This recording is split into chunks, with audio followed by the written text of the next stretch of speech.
Pemirsa, seorang paman di Palembang tega cabuli keponakannya berusia 14 tahun.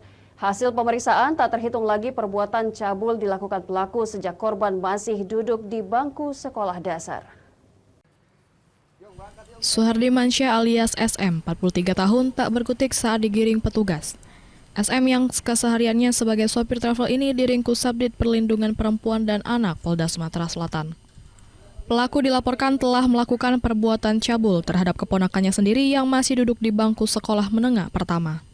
Perbuatan terungkap saat keluarga korban melihat pesan singkat WhatsApp berbau pornografi yang dikirim oleh pamannya.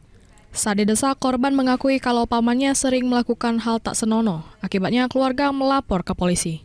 Di hadapan polisi, pria beristri ini mengaku dirinya hilaf melakukan itu karena sering melihat video porno. Setiap melancarkan aksinya, korban diiming-imingi uang jajan yang bervariasi.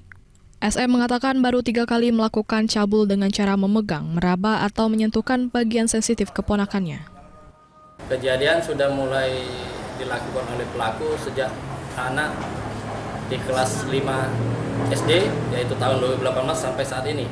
Sampai terakhir kemarin sebelum melaporkan di bulan Mei. Berarti sudah tak terhitung bulannya? Kalau pengakuan pelaku sudah untuk cabulnya sudah tidak terhitung. Pelaku masih menjalani pemeriksaan di ruang Subdit PPA Polda Sumatera Selatan.